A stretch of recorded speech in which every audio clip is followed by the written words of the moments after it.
Hi friends, welcome to mom's kitchen. ఈరోజు మనం గోంగూర పులిహోర ఎలా తయారు చేయాలో చూద్దాం. ఇది చాలా టేస్టీగా ఉంటుంది, సింపుల్గా చేసుకోవచ్చు. దీంట్లో చాలా పోషక విలువలు కలిగి ఉన్నాయి. ఇప్పుడు ప్యాన్ పెట్టుకొని దీంట్లో కొద్దిగా మెంతులు వేసుకుందాం. మెంతులు ఎక్కువగా వేస్తే చేదొస్తుంది కాబట్టి కొంచెం వేసుకోవాలి. శనగపప్పు, మినప్పప్పు, ధనియాలు, మిరియాలు, కొద్దిగా ఎండుమిర్చి వేసుకొని దోరగా వేగిన తర్వాత కొద్దిగా ఆయిల్ వేసి వేయించుకొని ఇవి చల్లారిన తర్వాత మిక్సీ పట్టుకొని పెట్టుకోవాలి. ఇదే ప్యాన్లో కొద్దిగా ఆయిల్ వేసుకొని కడిగి పెట్టుకున్న ఒక కప్పు గోంగూర వేసుకొని ఫ్రై చేసుకోవాలి.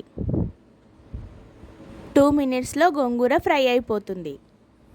ఇప్పుడు అన్నాన్ని పొడి పొడిగా చేసుకొని ముందుగా తయారు చేసి పెట్టుకున్న పౌడర్ని వేసి పక్కన పెట్టుకుందాం. మిక్సీ జార్లో ముందుగా వేయించి పెట్టుకున్న గోంగూరను వేసుకొని కొద్దిగా చింతపండు కూడా వేసుకొని మిక్సీ పట్టుకొని పక్కన పెట్టుకుందాం.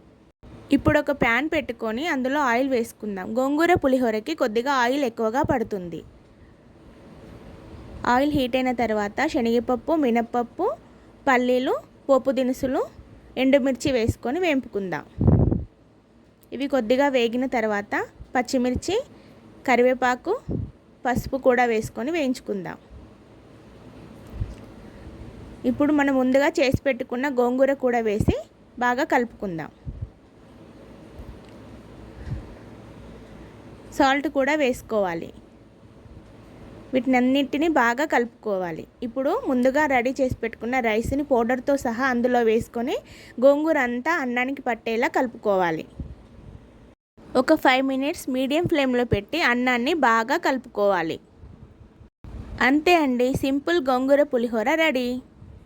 ఇది చాలా టేస్టీగా ఉంటుందండి. పిల్లలు చాలా ఇష్టంగా తింటారు. దీన్ని లంచ్ బాక్స్లో కూడా పెట్టొచ్చు. ఒకసారి తప్పకుండా ట్రై చేయండి.